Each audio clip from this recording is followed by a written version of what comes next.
couper pendant les intermèdes. Ouais, on coupera pendant la musique. Ok, bah c'est lancé.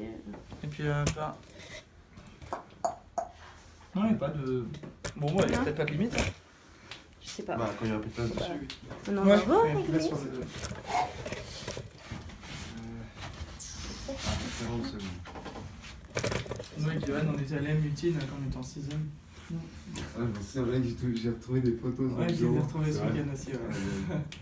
Non, c'était sympa, Lutine.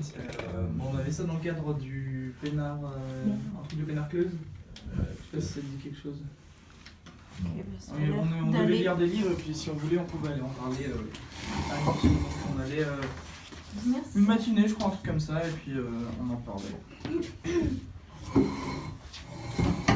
Regarde la belle déco qu'on a fait quoi. Des Tout en post-it. Ouais. Ouais. Ah ça a été chiant.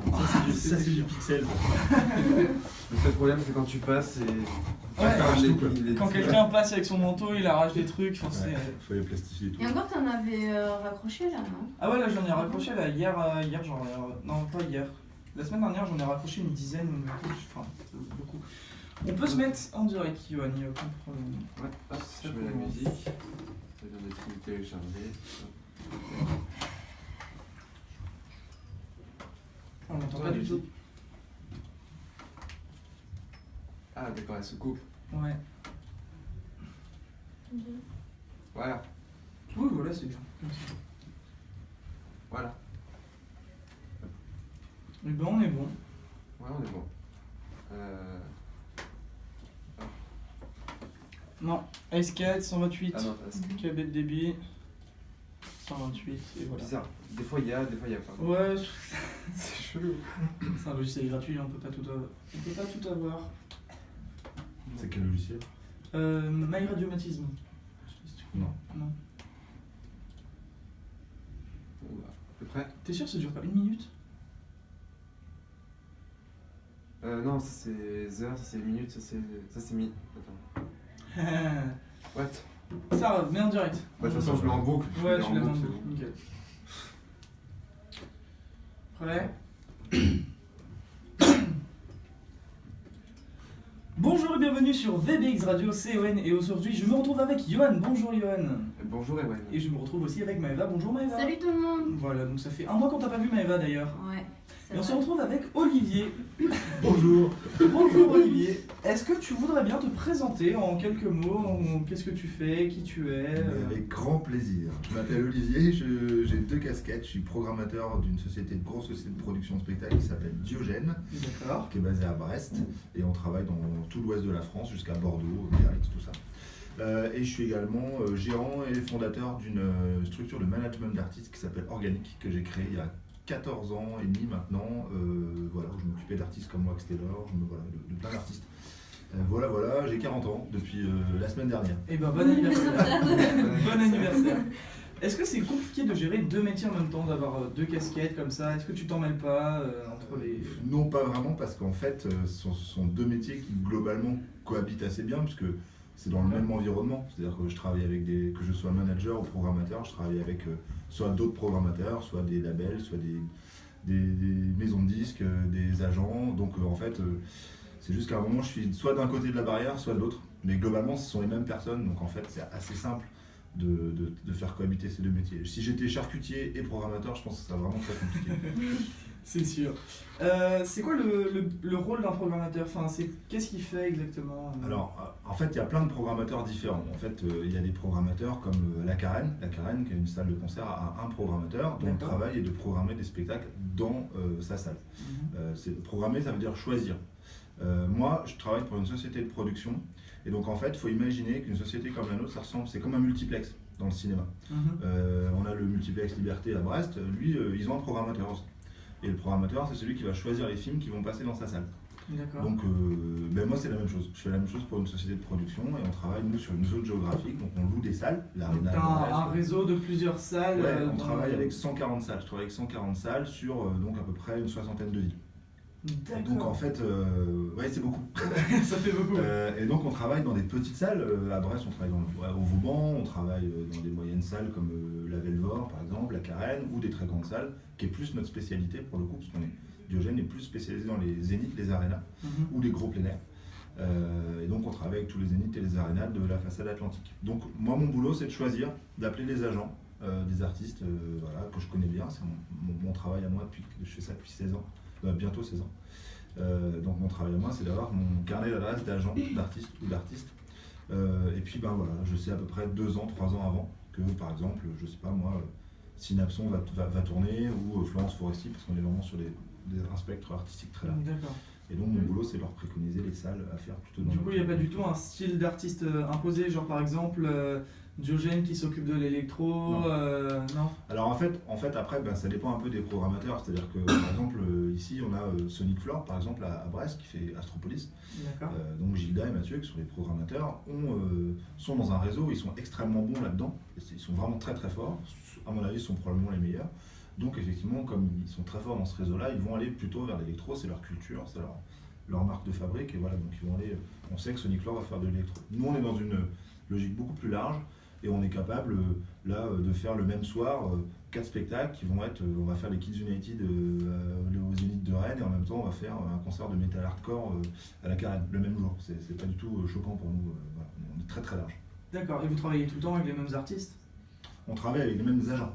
Donc en fait un agent ou manager va représenter plusieurs artistes. Okay. Donc en fait je travaille avec un certain nombre d'agents qui représentent à eux seuls, je pense, une centaine d'artistes à peu près. Puis ils en signent des nouveaux et puis les choses évoluent.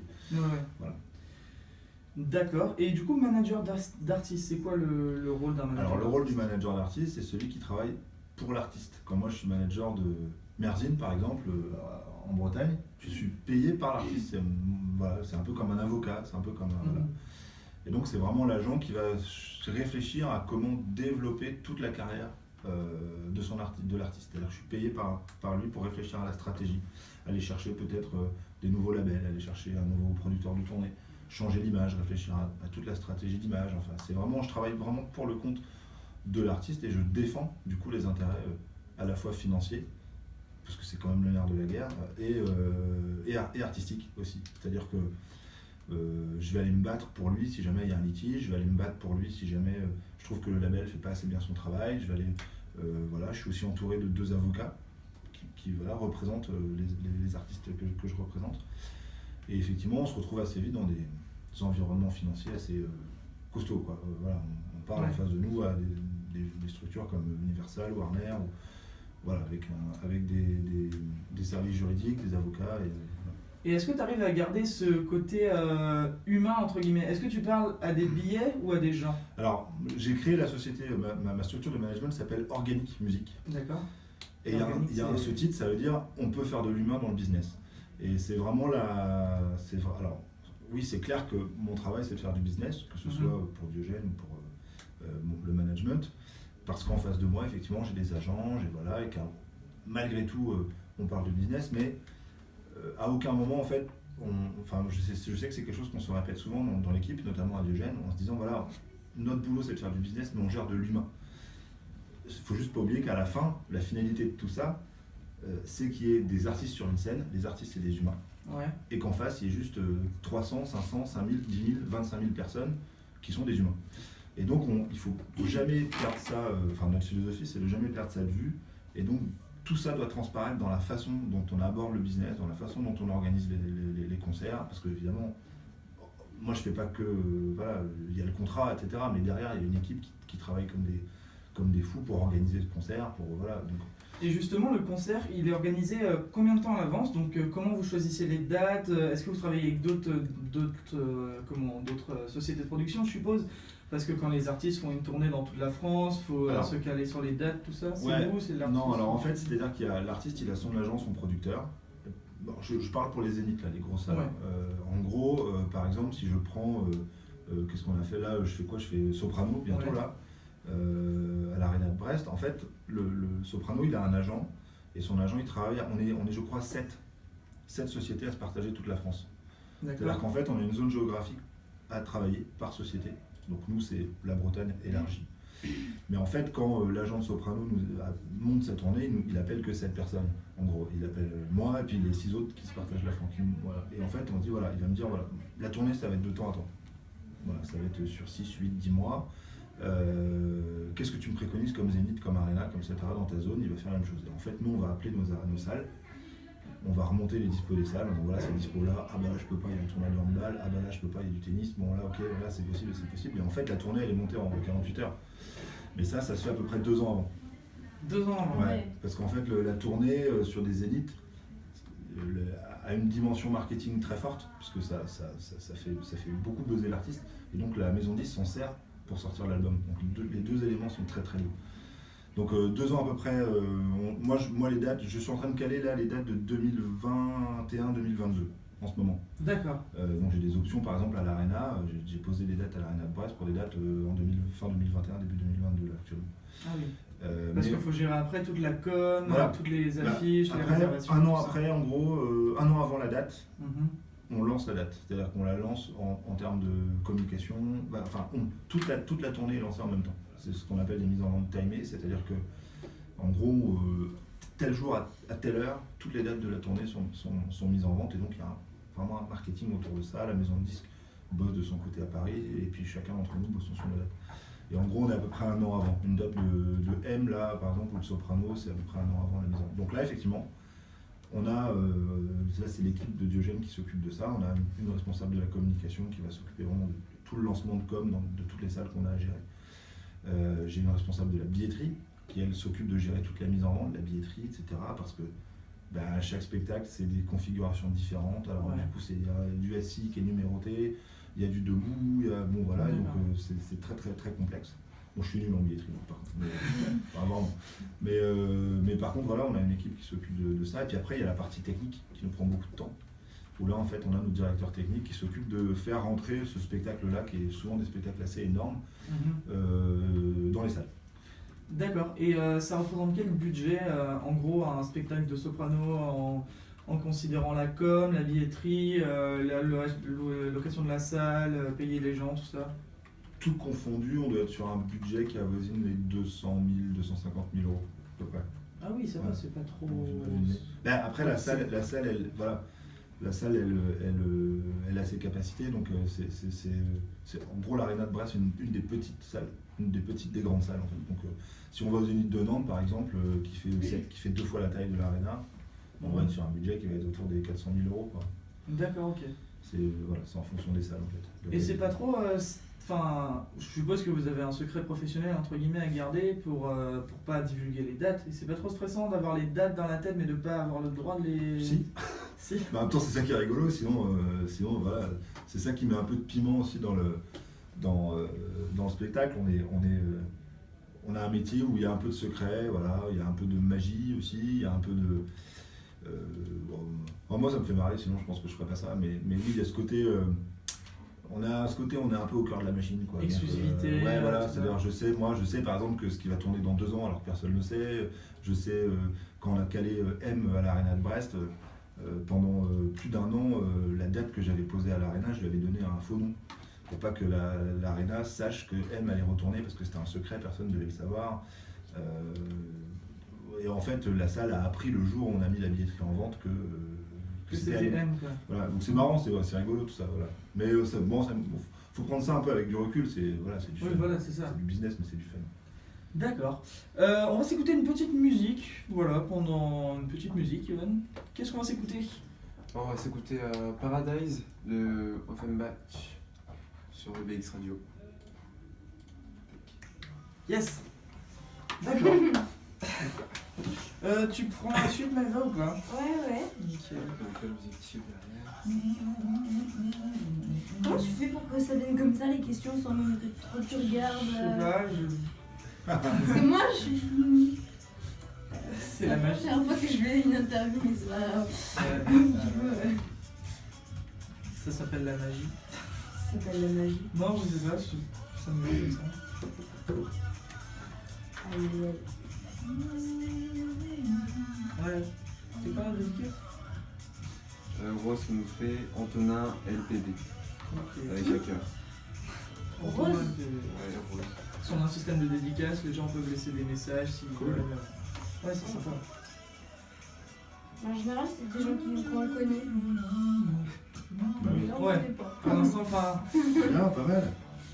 Et vous connaissez le nombre de gens qui sont connectés ou pas? Alors justement là-dessus c'est un peu un débat dans la radio. Donc c'est-à-dire qu'à la création de la radio, on avait la radio était retransmise sur des TeamSpeak. Ouais. Je sais pas si tu connais. Ouais. Et donc on avait un contrat entre guillemets avec un gros serveur Minecraft. Et puis du coup sur leur TeamSpeak, il y avait du monde qui écoutait. Donc il y avait 200 personnes à peu près connectées tout le temps sur le TeamSpeak à écouter la radio. Et du coup les étaient en seconde, soit en 2016, ils ont ajouté des bots. Ouais. Donc en gros, tout le temps, si tu vas sur le site, il y a marqué une cinquantaine d'auditeurs. En gros, 500 auditeurs qui écoutent. Là, on est chargement de Alors que personnes. Et là, On fait tout le temps cette blague, c'est 511. On est 511, voilà. Il n'y a pas 511 qui nous écoutent, Ouais, c'est tu clair. t'en doutes bien. T'as 511 mecs qui sont passés par là, t'as un moment. Parce que ça évolue ou pas en temps réel? Ça évolue, ça bouge, ouais, c'est là, voilà. 514, mais bon, je me doute bien qu'il y a 20 C'est personnes. bizarre, même pour la grande vacances, on est à peu près 500. Ouais, à 3h du matin pendant les grandes vacances, il était 700, du coup, bon, il y a peut-être un problème. Mais non, c'est pas du tout, on sait pas du tout. On sait jamais. Bah non.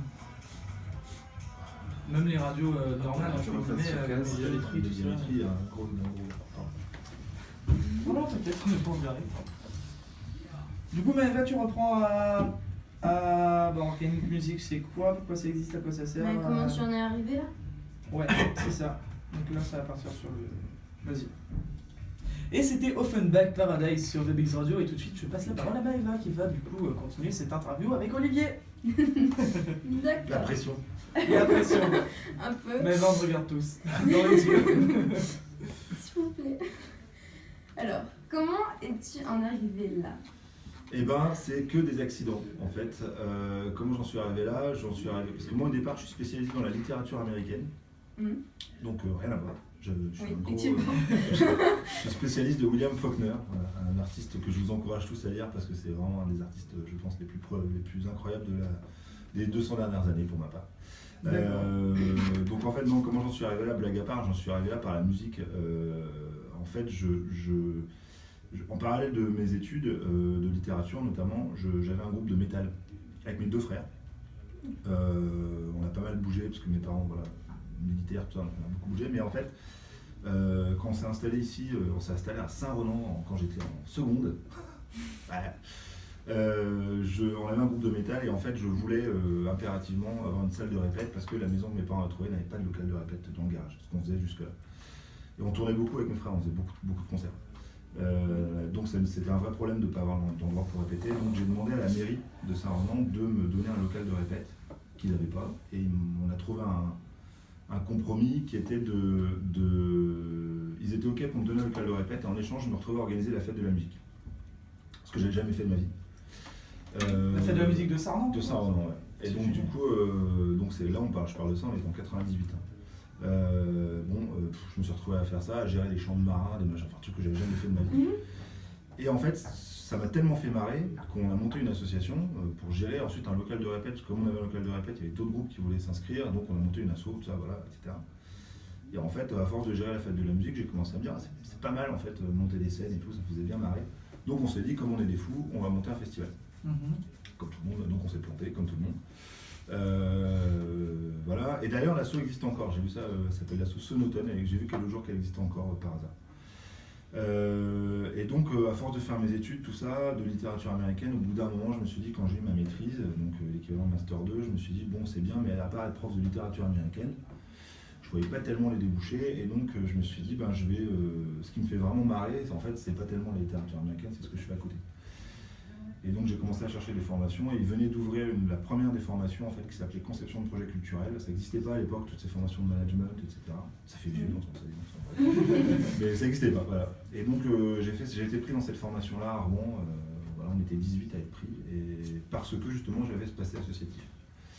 Et donc je me suis retrouvé avec des gens qui sont devenus maintenant producteurs de disques, producteurs de cirque, artistes, puisque c'est là que j'ai rencontré Wax Taylor, on était dans la même promo.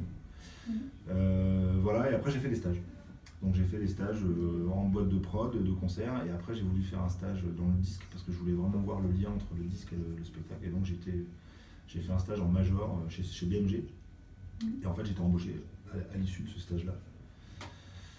Et voilà, et donc après les fusions entre les majors se sont opérées. Voilà, il y a eu une cross concentration, et donc il y a eu pas mal de plans sociaux, et je me suis fait, donc je suis reparti, et j'ai été embauché à Diogène il y a plus de 15 ans maintenant, en ayant créé du coup ma boîte de management pour Stellar, pour ça. Donc c'est vraiment en fait, voilà, c'était pas du tout prévu comme ça en fait au départ. Donc voilà, j'en suis arrivé là.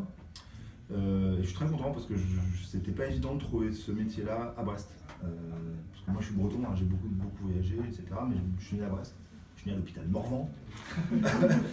Et donc c'est une vraie chance en fait de pouvoir faire ce métier-là à Brest, c'était pas évident.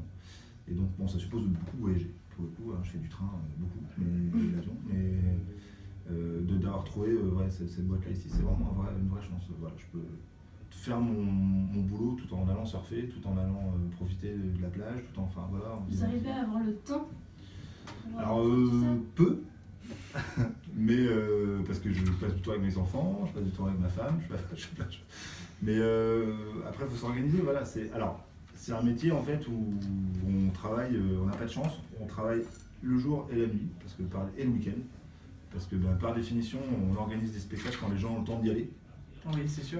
Donc le soir et donc le week-end. Et sauf que pour pouvoir organiser tout ça, il faut être présent au bureau dans la journée. Donc on a des semaines assez costauds. Je pense que la semaine dernière, j'ai dû faire 80-87 heures, je pense, à peu près. Oui. Mais on se préserve, on prend du temps après pour nous, on se repose, on bouge. Et vous avez des vacances sur... Alors en fait, on a cette chance-là, c'est qu'on a arrêté de produire des festivals d'été. Parce qu'avant, on faisait ça aussi. Ah. Et à un moment, on s'est dit, bon, ça va être compliqué de tout faire. Quand on bosse 40 week-ends par semaine et qu'en plus on a des festivals d'été à gérer, donc on a décidé d'arrêter toute notre activité d'été, ce qui nous permet de prendre une vraie longue pause de 5 à 6 semaines de congé l'été pour tout le monde. Ce qui nous permet de recharger les batteries, de plus voir aussi, parce que c'est vrai que du coup, on a un rythme qui fait qu'en fait, avec l'équipe, on est quasiment 24 heures sur 24 tous ensemble. Il y a des semaines où on enchaîne 5-6 spectacles dans la semaine, plus la vie au bureau. D'organisation. Organiser 5 ou 6 spectacles. On a 5 ou 6 spectacles en même temps, un spectacle le mardi, le mercredi, le jeudi, le vendredi, le samedi, et pourquoi pas le dimanche après-midi. Donc on est tous sur la route, on est tous les uns sur les autres, donc c'est vrai qu'au bout d'un moment ça permet de faire des vraies coupures pour maintenir l'équipe aussi, maintenir l'envie de continuer à bosser ensemble. Bon, on s'entend bien, on déconne bien, on rigole, tout ça, voilà, mais bon, ça fait du bien d'avoir cette vraie coupure. On prend des vacances d'été, et un peu aussi à Noël. Et voilà, c'est à peu près tout. Les avantages et les inconvénients de votre métier. Les inconvénients, je viens d'en évoquer quelques-uns. Le pire, enfin pas le pire inconvénient, mais le truc qui te dirait, le seul argument qui pourrait te dire à quelqu'un, fais pas ça. Voilà. Alors je le dirais pas, parce que je pense que c'est un métier qu'il faut faire. Vraiment. Ouais. Tu fais ça par passion. Ouais. Enfin, on fait ça par passion, ce métier, ou on fait ça pour... Non, je pense qu'on fait ça réellement par passion, parce qu'il y a beaucoup de... Quand on analyse froidement les choses, je pense que pour quelqu'un qui n'est pas du tout du métier, qui n'a pas cette passion-là, il ne comprend pas. C'est-à-dire qu'il se dit, mais attends, t'es fou, tu bosses 80 heures par semaine, t'es un grand malade, tu passes ton temps sur la route, tu vois pas tes enfants, tu vois pas ta femme, tu vois pas... Bon, vu comme ça, c'est sûr. Oui, voilà. Après, non, on fait ce métier-là par passion. Je veux dire, pour moi, tout ça s'efface à partir du moment où je vois 5000 personnes qui hurlent sur un soprano, par exemple. Moi, j'aime pas soprano, au titre personnel, artistiquement, c'est pas ma came. Mais je veux dire, quand je vois 5000 personnes qui hurlent comme des malades sur soprano, ou comme j'étais la semaine dernière sur Synapson, ou même sur un spectacle d'humour, voilà, je me dis, on fait ce métier-là pour ça. Et en fait, de voir ça, d'organiser tout ça, ça occulte plein de choses. Mais je pense que l'inconvénient majeur, c'est le temps. C'est-à-dire que ça suppose qu'on n'est pas à la maison le soir, ça suppose c'est pas régulier, ça suppose que pour la famille, c'est jamais simple.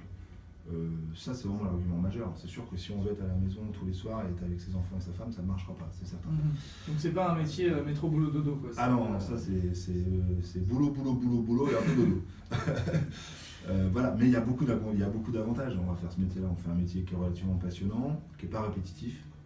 Il faut aimer l'action, c'est sûr que c'est un métier d'action. Donc si on aime bouger, et se dire ok bon, la semaine prochaine on va où, on fait ça, ok, on se répartit les tâches. Voilà, c'est des trucs, c'est les experts des fois notre machin quoi. Donc, ça bouge de partout, voilà. Donc si on aime ça, oui, je veux dire ça vaut tous les métiers du monde. Si on aime bouger, ne pas savoir ce qu'on va faire la semaine prochaine parce que les choses sont pas organisées, se dire tiens demain je vais à Nantes, après-demain je suis à Bordeaux, voilà. Vous voyagez beaucoup. On voyage beaucoup et puis c'est Et puis on travaille dans un métier de magie un peu. Le spectacle, il y a ce côté un peu lumière quoi, du truc. Ouais, je vois. Voilà, c'est quand même relativement une chance de bosser là-dedans. Et ta famille, elle arrive à suivre? Genre ta famille, elle te suit quand tu fais des déplacements, par exemple à Nantes ou quoi? Ah bah non, alors je dis ça fait 15 ans que je fais ça, pour la première fois on l'a fait la semaine dernière. Donc, D'accord. donc je vais pas dire qu'elle me suit, c'est arrivé une fois en 15 ans. Mais alors, à Brest, quand on fait des spectacles à Brest, c'est vrai que mes enfants sont les premiers à profiter des spectacles. Il faut reconnaître que là, pour le coup, ils ont un peu de chance, ou ma femme peuvent assister à peu près à tous Ils les peuvent aller spectacles voir qu'ils les veulent. artistes dans les loges, des trucs comme ça. Ça c'est sûr que pour eux c'est une chance. C'est vrai que c'est un budget aussi d'aller au spectacle. Hein. On parle de places qui vont de 20 à 70 € la place, donc effectivement, c'est vrai que pour le coup ils ont accès à ça. Ce que moi j'essaye de défendre aussi, c'est un accès à la culture pour mes enfants. Donc depuis tout petit, hein, depuis qu'ils ont 3 ou 4 ans, je les amène au spectacle. On va voir des spectacles pour enfants, ils sont habitués, voilà. Après non, ils suivent pas parce qu'ils ont de l'école, parce que voilà. Ouais, c'est sûr. Et donc ils sont venus samedi dernier à Nantes, on a fait un gros spectacle de cirque chinois là, au Zénith de Nantes. Donc ils sont venus parce que c'était l'occasion et que ça me permettait de les voir un peu le week-end. Et voilà, mais globalement, ça arrive. Tu vas voir les spectacles toi? Bah moi en tant que programmateur, mon travail c'est d'aller voir les spectacles avant, quand je peux, pour savoir s'il y a un intérêt vraiment sur ma région. Moi mon boulot c'est de me dire est-ce que le spectacle que je vois là peut trouver un écho en termes de public dans ma région ou dans ma zone. D'accord. Il y a des fois j'estime que non, des fois j'ai raison, des fois je me plante, des fois je me dis ouais ça je suis sûr ça va marcher, peut-être pas à Brest mais à Rennes ou peut-être à Nantes et tout, puis en fait je prends une grosse tôle parce que finalement pour une raison voilà ça n'a pas marché, bon voilà ça peut arriver donc on perd beaucoup d'argent. Et puis des fois on en gagne beaucoup, tant mieux, mais donc je vais voir les spectacles en amont.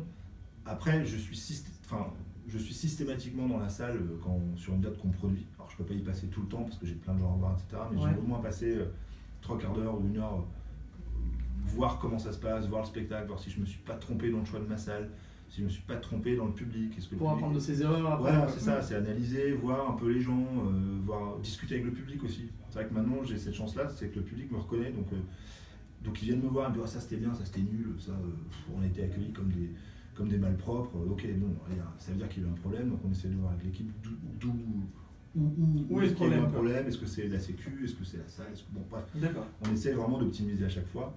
Donc oui, je vais voir le spectacle. Je vois à peu près, je pense, entre 100 et 150 spectacles par an. Ah oui, quand même, Ouais. ça fait une bonne moitié de l'année quoi. Ouais, bah oui. C'est sympa. Mais je vais pas me plaindre. Hein. Non, bah non, c'est sûr. Vous avez même des spectacles que vous avez. Enfin, ça vous a un peu ennuyé, enfin, c'était un peu énervant, enfin.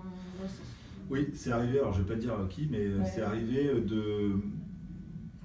d'aller au spectacle qu'on a produit et de me dire là, il y a une escroquerie quoi. C'est-à-dire que. Ou vraiment de me dire. Soit c'était vraiment moins bien que ce que j'avais imaginé, ou alors le spectacle que j'ai vu là n'est pas celui que j'avais vu en amont et de me dire. Bon, ok, quand c'était à Paris, j'ai l'impression que c'était très très classe. Là, j'ai l'impression que ce qu'ils amènent sur la route en province, C'est moins bien. c'est pas tout à fait pareil. Donc j'ai eu cette impression-là. Et puis il y a des fois où vraiment je me dis, bon, je veux bien être ultra ouvert en termes d'artistes. Voilà, je programme aussi des choses que j'aime pas, mais j'essaie d'imaginer que le public va aimer. Et je me dis des fois, non, là, ça va trop loin. Quoi. C'est vraiment. On arrête tout. Bah non, je peux pas arrêter le spectacle. Mais des fois, c'est arrivé, la tentation est arrivée. On a reçu une dédicace, Johan. Eh oui, une dédicace de Rose qui nous fait Antonin, les bébés, cœur, pardon. L'autre dédicace en dessous, le long texte qui a l'air sympa. Et la deuxième c'est Mande qui nous fait j'espère que ça se passe bien pour les animes. Des bisous sur vos petites fesses. Et ben Mande, en fait, c'est le gars qui était là avant. Et ben, c'est Ouais. bien sympa. C'est merci. bien sympa, Mande. On t'aime beaucoup et c'est dommage que tu sois parti. Voilà. Donc, je te laisse continuer là. Vos meilleures rencontres en tant qu'artiste. Alors c'est compliqué de faire un choix. Après, en fait, c'est surtout les gens comment dire, parce qu'il y a des gens qu'on voit de manière comme ça ponctuelle. Il y a des artistes qui comme ça explosent d'un coup, donc on les a pas vus venir, ils sont arrivés, boum, les concerts sont très gros, il faut une tournée, puis après ça s'arrête. Donc bon, on peut très bien avoir un bon feeling avec ces artistes-là, mais pour autant, bon voilà, les choses ne sont pas ancrées dans le temps. Mais par contre, il y a des artistes qu'on a accompagnés depuis le départ. Je pense à Eric Antoine, par exemple, le magicien, c'est un artiste avec lequel on travaille depuis quasiment 16 ans, 15 ans. Et moi, quand je suis allé. Depuis presque le début. Ah bah depuis le début, parce que quand j'ai découvert Eric, c'était dans une salle de 120 places à Paris. Il n'avait pas de producteur, il n'avait rien, et on a tout de suite sympathisé. Je me suis tout de suite dit, voilà, enfin, je lui ai tout de suite proposé qu'on travaille ensemble. Pour moi, il y avait vraiment quelque chose, il y avait un talent, et donc c'est une rencontre, quoi. C'est-à-dire qu'on a accompagné sur la durée. On était là quand c'était compliqué, on est là quand ça cartonne, parce que là ça cartonne, et on est tous très contents.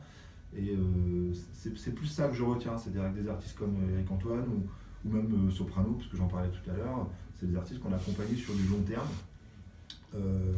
Voilà, au début, aujourd'hui c'était une évidence de se dire que ça marche, mais à l'époque il fallait y croire. Donc voilà, j'ai des bonnes rencontres humaines avec ces gens-là parce qu'on a partagé 10 ans ensemble et que voilà, on a développé des liens assez forts. Et qu'on se voit pas tous les 4 matins, c'est sûr, mais que quand on se voit, on a vraiment un vrai plaisir. Ouais, un vrai plaisir à se voir. Donc c'est plus ça que vraiment de me dire, ah, cet artiste-là, voilà. Après, il y a des artistes que j'aimerais rencontrer, que j'ai jamais rencontrés, mais que je rencontrerai probablement jamais. Mais où là, je me sentirais vraiment tout petit, tout tremblant, et pour autant, voilà, j'ai beau travailler avec des artistes toute l'année, je pense qu'il y en a quelques-uns, je pense à Bess Gibbons, par exemple, de Portichet, je pense que le jour où je me retrouve devant elle, j'ai beau faire 1m93, je pense que je serais vraiment ridicule. Parce que c'est un artiste. C'est une artiste que je vénère absolument, artistiquement, et voilà, où c'est comme Metallica, voilà, ces artistes où je suis capable de prendre l'avion et d'aller faire 8 heures de vol pour aller voir un concert, quoi. Ça me fait pas peur, quoi. Ouais, c'est sûr. Donc le jour où et Diogène a produit un concert de Portichet, mais j'étais pas arrivé encore dans la boîte, donc c'est dommage. Ah ouais. C'est pas grave. C'est pas grave, ça viendra. Vous pensez que ça reviendra ou... enfin... Ils vont revenir, mais on n'est pas à l'abri, on sait pas de quoi elle fait.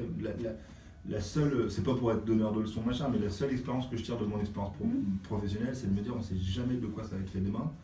Je pense que s'il y a 15 ans, on m'aurait dit je serais en train de parler là dans une radio de 15 ans de travail sur du spectacle, je pense que enfin, je veux dire, jamais ça me serait même venu à l'idée. Donc, on verra bien. Peut-être que voilà, 5 ans, je serai aux Maldives en train de produire des concerts de zouk. Je sais pas. T'as des anecdotes avec des artistes comme ça ou Des anecdotes, oui. Alors bon, qui te viennent comme ça. Il y a des anecdotes. Ouais, il y a des boulettes. Drôles, fun, décalées. Oui, j'ai une anecdote marrante. C'était avec Jamel Debbouze au Quartz d'ailleurs. Parce que Jamel, en fait, c'est très compliqué de travailler avec Jamel. Enfin, c'est très compliqué. Jamel est super cool, mais c'est très compliqué parce qu'autour de Jamel, il y a des tas de gardes du corps, ils sont super nombreux, il y a un vrai crew autour. Donc c'est un peu complexe. Et à l'époque, il y avait notamment une régisseuse qui était très très dure.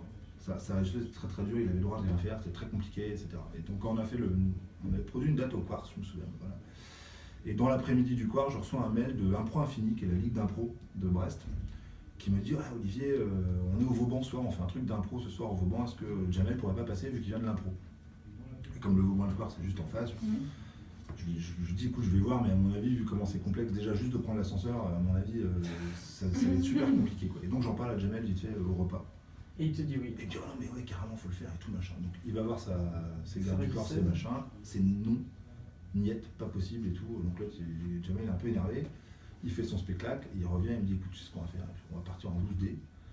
Donc on a monté tout un bateau avec mon responsable sécu pour aller détourner l'attention du chef des gardes du corps de Jamel, et moi j'ai exfiltré Jamel par l'ascenseur du Quartz direct, on a traversé la route, et sans que j'ai eu le temps de prévenir les mecs de la ligue d'impro, en fait, ils ont déboulé dans le Vauban.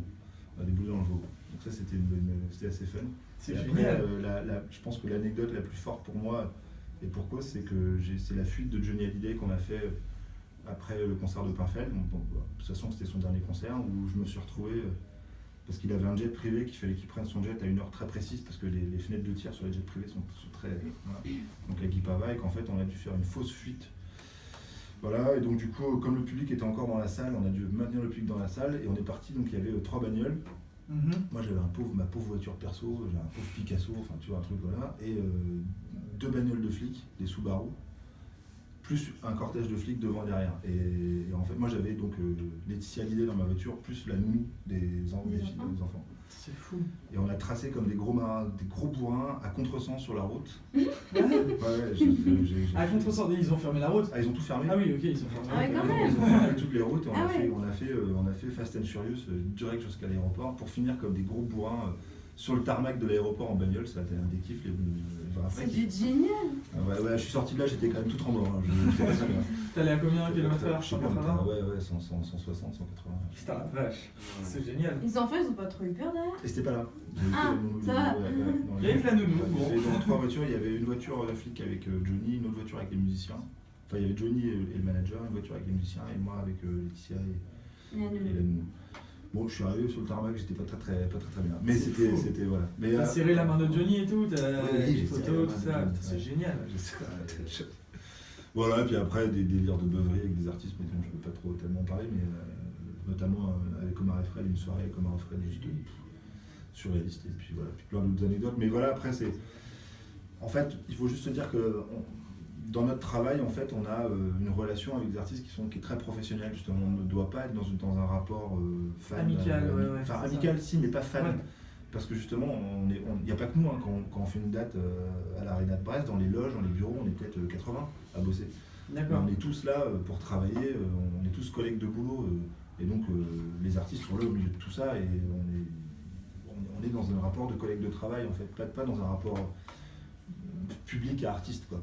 Ouais, ouais. Donc effectivement, comme avec des collègues de travail ou avec des potes, tu vas boire des coups. Bon, nous c'est un peu pareil, on va boire des coups, on mange au resto. Enfin bon, voilà, en fait, Oui, c'est voilà. un rapport en fait qui est très simple en fait avec les artistes, mais c'est aussi notre métier qui veut ça. Ça fait partie du. Donc on voit pas. Je vois plus souvent les artistes en jogging ou en caleçon qu'en pescar, pour résumer. C'est génial. C'est trop bien. Ou pas, ça dépend Ou de pas. l'artiste. Ouais, ça dépend de l'artiste.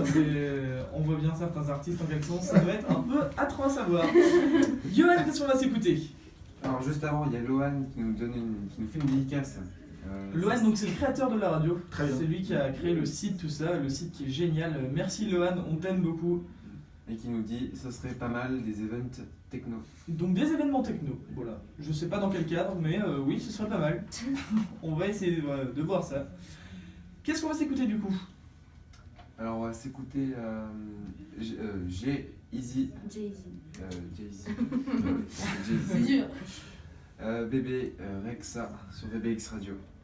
C'est Me and Myself. Yes. On télécharge les trucs sur YouTube, des fois il n'y a pas les titres, des fois il y a... C'est compliqué. Non, c'est cool. C'est cool. Ça continue toujours à tourner ou pas? Hein? Ça continue à tourner, ouais, ça continue à tourner. Comment tu sais, je peux savoir? T'as la flemme de te lever en fait. Tellement. Voilà, je me disais. Johan, t'es régisseur, c'est toi qui t'occupe. Regarde si ça continue à tourner.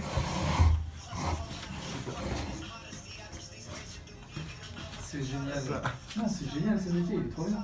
Ouais. Il y en a beaucoup Ça filme encore. Vous recherchez les programmateurs? Bah non, programmateur, c'est tellement personnel en fait que en général sur les sociétés, tu as un programmateur. Après, c'est un métier qui recrute de la Ouais. pas dans la programmation, t'imagines, c'est complètement, notamment dans la com.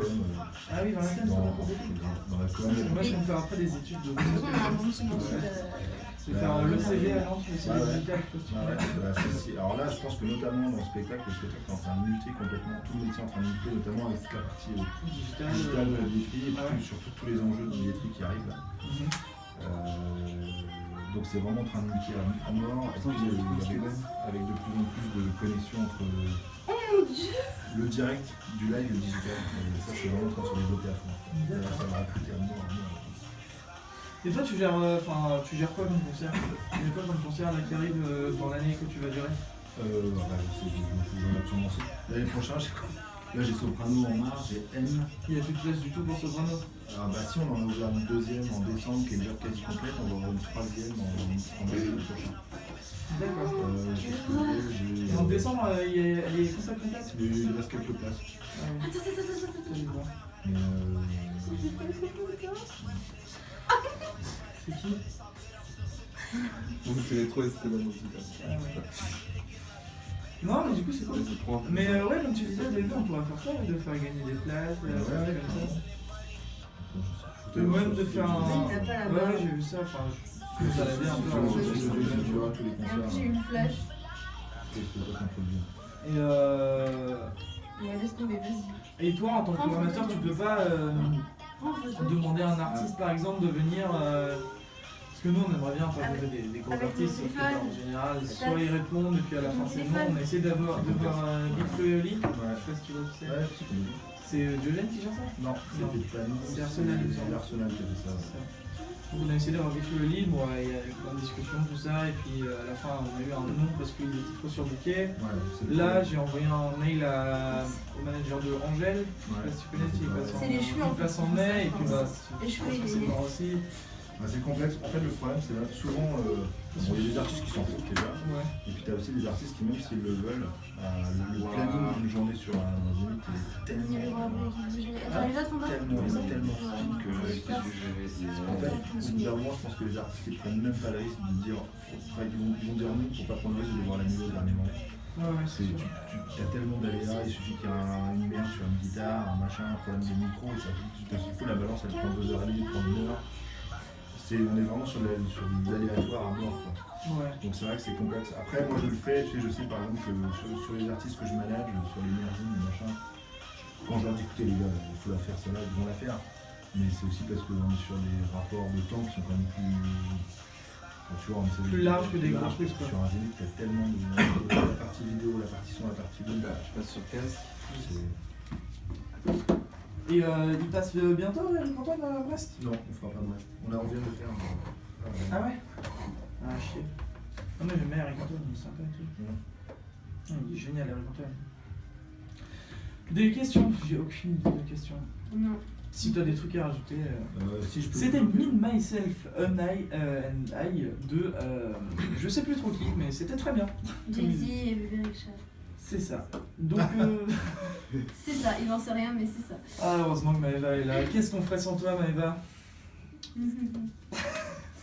Est-ce que tu as des trucs à rajouter? Que vous dire? Il y a peut-être un truc qui peut vous intéresser, c'est ce qu'on fait avec Organic, justement, ma structure de management, parce que au-delà de faire du management, on fait aussi de l'accompagnement d'artistes, et notamment des artistes amateurs. Donc ça peut peut-être aider les gens, intéresser les groupes, notamment. Ah oui, ça peut être sympa. Donc ça, en fait, on a un site internet qui s'appelle organic360.fr, et en fait, on est 5 personnes en fait à gérer cette agence. Et donc l'agence, en fait, elle est là pour faire du management. C'est qui les gens qui gèrent l'agence? Et ben voilà, ils sont là, tu les vois. Donc il y a Gomina qui est sur Mutine, juste que voilà, il y a donc moi-même, Mathilde, voilà, on est Xavier, on est nombreux. En fait, on a tous des compétences différentes. Donc on est 2 managers d'artistes, donc Gomina et moi. D'accord. Mais on a aussi un attaché de presse, voilà, qui est un attaché de presse national. On a des chargés de prod, on a tout ça. Et en fait, en gros, ça nous arrive très souvent d'être conseil pour un artiste du coin. Par exemple, là, l'autre jour, j'ai eu un artiste de Kaishen, d'ailleurs, un groupe de Kaishen, un groupe de gens qui ont diffusé du son sur YouTube, sur les réseaux sociaux, et en fait, ils ont fait une proposition pour intégrer une compile produite par un distributeur, etc. Et puis, comme ils ne savaient pas tellement quelle était la légalité, la législation, quoi faire les contrats, bon voilà, on est là pour ça. C'est-à-dire qu'ils m'ont appelé et j'ai appelé le label en disant voilà, je suis le manager de tel groupe, ce qui en soit pas vrai, mais et j'ai fait donc ce boulot de négociation de contrat pour leur compte. Voilà, donc on fait tout ça en fait pour les groupes du coin. Voilà, c'est une vraie mine d'infos, de compétences pour les gens. Donc faut pas hésiter justement à nous solliciter, aller sur le site d'organic360.fr, de croiser, parce qu'on est des gens normaux. Ça coûte cher pour un petit groupe d'avoir un manager comme toi, par exemple, ou des choses comme ça? Alors en fait, ça coûte cher, non, oui et non, parce que en fait, un manager. Alors, l'histoire du manager, c'est qu'en fait, le statut du manager n'est reconnu en France que depuis 5 ans. Il y a des managers depuis la nuit des temps, mais il est reconnu en France depuis 5 ans. En fait, avant, c'était ce qu'on appelait des impresarios. Les impresarios en fait avaient tous les droits sur les artistes, c'est-à-dire qu'ils pouvaient prendre. Coluche est mort ruiné par exemple, alors que c'était probablement un des artistes qui générait le plus d'argent à l'époque. Il est mort ruiné parce que son impresario prenait 90% de la somme. Ah oui, d'accord. Donc en fait, pour ces raisons-là, en fait, le statut du manager a eu beaucoup de mal à s'implanter, etc., etc. Parce que les managers, je suppose, ne voulaient pas perdre leur statut de pouvoir prendre 90%. En fait, je pense qu'aujourd'hui, les managers ne veulent pas. Il y a une vraie guerre entre les managers et les anciens impresarios qui existent encore, certains existent encore, parce que justement, en fait, le statut du manager a cadré les choses, fait qu'en fait, un manager n'a pas le droit de prendre plus de 12% de ce que touche l'artiste. D'accord, C'est et si l'inverse. l'artiste touche rien, le manager ne Touche fera rien. rien. Voilà, c'est ça. Et Ouais, bah, donc, du justement, coup, ouais, tu coules. bah, et c'est aussi pour ça que le manager en général il se bouge pour essayer qu'il se passe quelque chose, puisque sinon lui-même tout travaille pour rien. Moi, mon objectif prioritaire absolu en tant que manager, c'est de faire en sorte que mes artistes gagnent de l'argent. Puisque sinon, ça veut dire qu'ils n'ont généré aucune activité, il ne s'est rien passé. Donc s'ils ne gagnent pas d'argent, c'est qu'ils n'ont pas vendu de disques, qu'ils n'ont pas vendu, ils ont pas été streamés, qu'ils n'ont pas fait de concert. Enfin, donc c'est un échec, quoi. Donc moi je touche un pourcentage fixe Ouais, de ce que touche l'artiste. d'accord. Donc ça coûte cher sans coûter cher. Oui, Parce que de toute façon, s'il se passe rien, tu ne dépenseras rien pour ton manager. Par contre, s'il ne se passe rien, il y a peu de chances que ton manager reste. d'accord, parce que le manager il peut partir comme ça du jour au Alors non, il y a lendemain. un contrat quand même, il y a un contrat Ouais, il y de a un management, mais quand même, le manager il va se sentir, il va se dire ok, il peut se passer quelque chose sur ce groupe-là, ok, je vais y aller parce que j'ai le réseau, parce que je vais pouvoir le développer. Aujourd'hui, un groupe inconnu vient me voir et puis je trouve que c'est pas bien et qu'il n'y a pas de, j'y vois pas tellement d'intérêt artistique et sur lequel je vais pas Tu vas pouvoir leur dire non. faire du business, je vais refuser l'offre, évidemment. Ouais, oui, c'est bien. Donc ça coûte cher et ça coûte pas cher. Quand tu gagnes des millions d'euros, d'un seul coup, tu trouves que ton manager te coûte très cher. C'est ça, c'est ça. On a Nello qui nous dit bravo l'équipe, vous gérez. Et ben merci Nello. Tu es dans la salle d'à côté, je suppose, à nous écouter, mais merci beaucoup. Et Lohan qui nous dit super taf, continuez. Et ben t'inquiète pas Lohan, c'est pas prêt de s'arrêter.